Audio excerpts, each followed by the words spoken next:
Fala galerinha, aqui é Ricardo Salviano, professor de Bioquímica do Instituto Federal do Sudeste de Minas Gerais, no campus de Barbacena. E nessa videoaula de hoje vamos finalizar a terceira etapa do processo de respiração celular. Okay? Vamos falar então da cadeia transportadora de elétrons e fosforilação oxidativa. Nesse estágio, a gente tem a culminação do metabolismo produtor de energia em organismos aeróbicos. Todos os passos oxidativos, então, na degradação de carboidratos, gorduras, aminoácidos, eles vão convergir para esse estágio final de respiração, ok? Onde a energia da oxidação desses nutrientes vão governar a síntese de ATP. Pois bem, vamos relembrar então o que é respiração, certo? Esse processo ele acontece em 3 etapas. Em nível celular, se trata então de processos bioquímicos que visam a obtenção de energia a partir de moléculas energéticas, sejam elas açúcares, carboidratos, de maneira geral, ácidos graxos provenientes das gorduras e aminoácidos provenientes das proteínas, ok? Então, didaticamente, a respiração ela é estudada em 2 tipos básicos, a aeróbica e a anaeróbica. E vamos lembrar que respiração anaeróbica é diferente de fermentação. Na respiração anaeróbica, o aceptor final de elétrons é uma molécula diferente do oxigênio molecular, que é o atuante então como aceptor final de elétrons no processo de respiração aeróbica, ok? Então, nesses processos de respiração, a gente tem a oxidação desses componentes energéticos. Com essa oxidação, a gente tem perda de elétrons. Alguém vai receber esses elétrons, certo? São as coenzimas FAD e NAD+, formando NADH e FADH2. Essas coenzimas reduzidas elas vão ser reoxidadas para que essas rotas metabólicas possam continuar acontecendo, e a sua reoxidação vai transferir elétrons para uma cadeia de transporte de elétrons, onde vai direcionar esses componentes, então, esses elétrons para moléculas de oxigênio, formando água, e isso no processo de respiração aeróbica. Se fosse uma respiração anaeróbica, o composto, o aceptor final aqui, seria um componente diferente do oxigênio. Okay? No final, nessa cadeia transportadora de elétrons aqui, gera-se uma grande quantidade de energia, e a gente vai entender com essas videoaulas como essa energia é utilizada para a síntese de ATP. Ok? Pois bem, para que a fosforilação oxidativa ela possa acontecer, é necessário então que os elétrons entrem na cadeia transportadora de elétrons a partir de NADH e FADH2. Ok? Essa cadeia transportadora de elétrons, também chamada de cadeia respiratória, ela é composta então por complexos proteicos, nos quais ocorrem a transferência eletrônica por meio de reações de óxido-redução.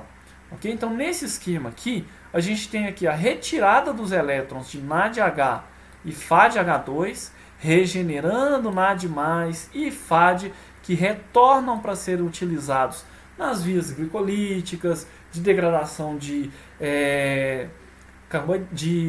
lipídios, de aminoácidos, no ciclo do ácido cítrico, certo? Então, sem esses componentes aqui reoxidados, esses ciclos que eu acabei, essas rotas que eu acabei de citar para vocês, elas não são possíveis de acontecer, ok? Então, aqui, doei os elétrons para componentes que fazem parte de uma cadeia, certo? Essa cadeia aqui, então, formada aí por complexos proteicos, elas vão direcionar esses elétrons, então, para moléculas de oxigênio, formando água, ok? E esse fluxo de elétrons aqui, ele é utilizado então para a síntese de ATP. Ele vai gerar uma quantidade muito grande para conduzir então a geração quimiosmótica de ATP, que a gente vai discutir daqui a pouquinho, ok? Pois bem, a cadeia respiratória ela consiste então em uma série de carreadores que agem sequencialmente, sendo a maioria deles proteínas integrais de membrana, e acontecem onde? Na mitocôndria. Nas células eucarióticas, esses transportadores de elétrons então estão contidos na membrana interna das mitocôndrias. Já nas células procarióticas, tais carreadores eles encontram-se inseridos na membrana plasmática daquele procarioto. De maneira geral, A síntese de ATP, então, ela consiste na fosforilação do ADP, olha aqui nesse esqueminha aqui, olha, em ATP, e a energia ela é proveniente, então, pela entrada de elétrons do NAD+, do NADH, na cadeia transportadora. Essa cadeia transportadora de elétrons, então, ela vai transferir esse elétron para oxigênio, formando água, oxigênio que a gente adquire na respiração, ok? E com essa transferência de elétrons aqui, ocorre o bombeamento de prótons para o espaço intermembranar da mitocôndria. A gente vai ter uma alta concentração de prótons, olha, de H+, formado nesse espaço intermembranoso aqui. E essa alta concentração de prótons formadas aqui, então, é que vai gerar energia, que vai impulsionar a geração de energia, então, para a síntese de ATP. Seria o retorno aqui a favor do gradiente desse próton por uma enzima, que a gente vai discutir nela daqui a pouquinho, que vai promover, então, a catálise da transformação de ADP em ATP. Ok? Beleza. Então, a gente vai discutir um pouquinho de cada um desses detalhes. Tá bom? Então aqui, mais uma vez, reforçando, como é que a gente gera energia? A energia ela é gerada, então, pela transferência de elétrons para a molécula de oxigênio pelos transportadores. O transportador ele vai pegar prótons, vai pegar H+, de dentro da mitocôndria e vai jogar para o espaço intermembranar. Vai gerar, olha aqui, que olha, uma grande concentração de prótons no espaço intermembranoso das mitocôndrias, ok? Essa alta concentração de prótons aqui, então, é que vai gerar energia através de um gradiente de prótons por uma bomba de ATP, certo? Então, essa ATP sintase aqui, que é o nome para essa enzima de membrana aqui, ela vai aproveitar esse gradiente de prótons que foi formado pela transferência de H+, pela cadeia transportadora de elétrons, e a partir desse gradiente formado aqui, a gente consegue produzir ATP. Ok? Então essa fosforilação aqui, ela só acontece na presença de oxigênio. Por quê? Porque no final aqui, para que esse elétron ele passe pela cadeia transportadora, ele tem que ter um aceptor final. O aceptor final é o oxigênio. Ok? Beleza.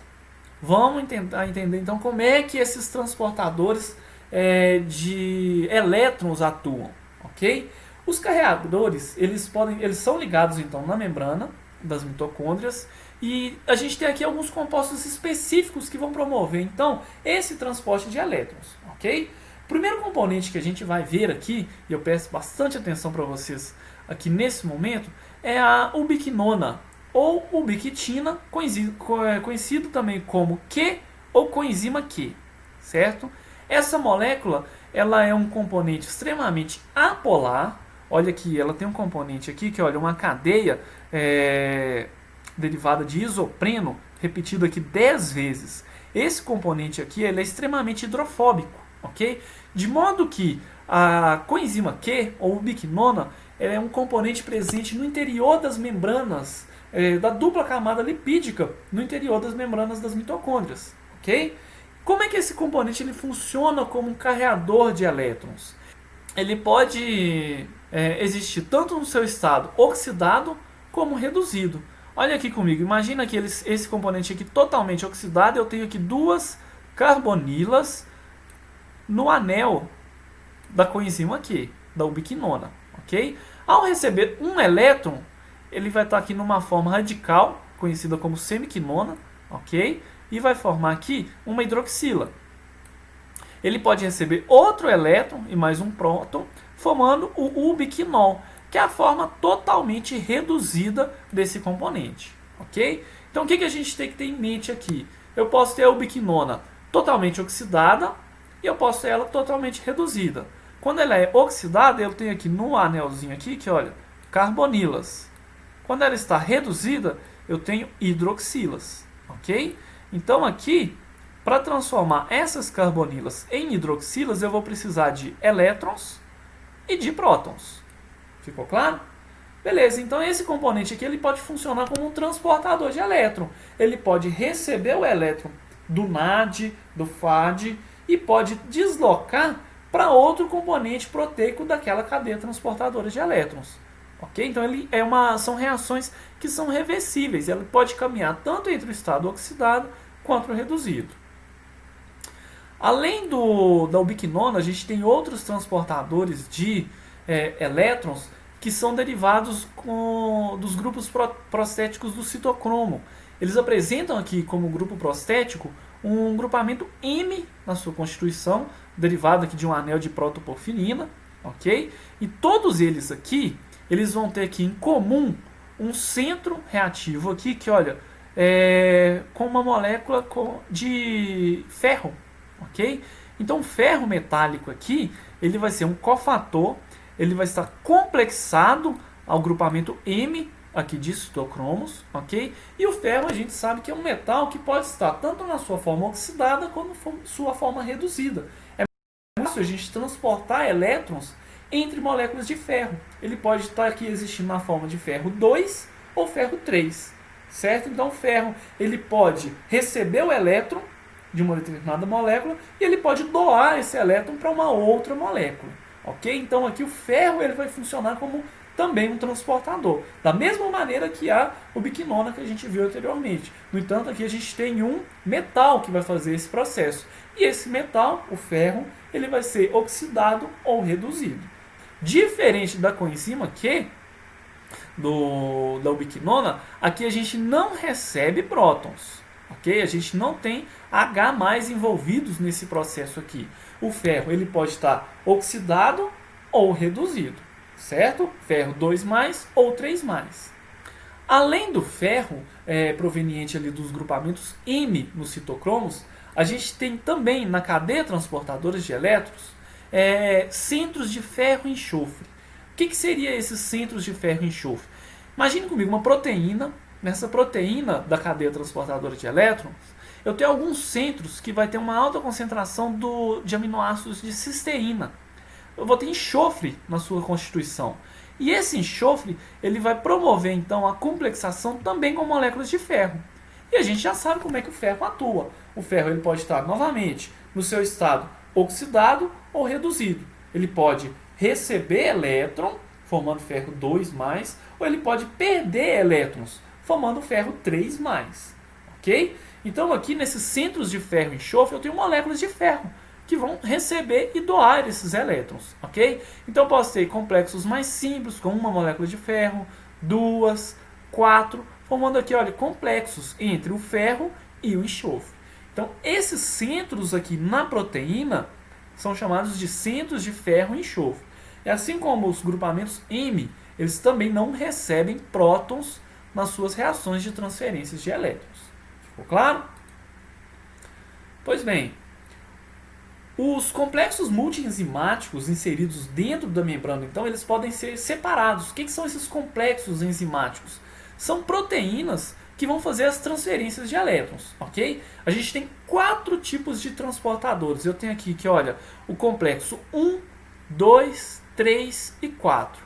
O complexo 1 ele vai promover a transferência de elétrons a partir de NADH para coenzima Q, para ubiquinona, ok? Já o complexo 2 ele vai fazer a transferência do FADH2 para coenzima Q, ok? Lembrando que o complexo 2 aqui, que olha, é a enzima que faz parte do ciclo do ácido cítrico, olha, que transforma succinato em fumarato, ok? A succinato desidrogenase. Então nessa reação aqui, olha, o complexo 2, ela é a mesma enzima do ciclo do ácido cítrico. Então tanto o complexo 1 quanto o complexo 2, eles vão transferir elétrons para ubiquinona a partir de NADH, no caso do complexo 1, e de succinato no complexo 2. Beleza? No complexo 3, ele vai carregar elétrons a partir da ubiquinona para uma molécula de citocromo, ok? O citocromo ele tem lá no seu núcleo moléculas de grupamento M, com o ferro no centro. Ficou claro? Então aqui o complexo 3 vai promover essa transferência para o citocromo C. A partir do citocromo C, o complexo 3 ele vai transferir os seus elétrons então para o complexo 4. O citocromo C é uma molécula proteica que ela é solúvel, ela caminha pelo espaço intermembranoso, ok? E a partir de então ele vai levar o seu elétron para o complexo 4. O complexo 4 ele vai finalizar o processo transferindo elétrons do citocromo C para a molécula de oxigênio, formando água, ok? Todos esses processos aqui, que olha, o 1, o 3 e o 4, tem bombeamento de prótons para o espaço intermembranar. E esse bombeamento de prótons aqui, então, que vai gerar um gradiente aqui elétrico e próton, que vai governar a síntese, então, de ATP a partir do ADP. A gente vai ver com detalhe cada uma dessas etapas, ok? Mas a gente vai deixar isso para o próximo vídeo. E a gente vai finalizar aqui agora para a gente não sobrecarregar nossos estudos, ok? Então, aguardo vocês na próxima aula. Um grande abraço.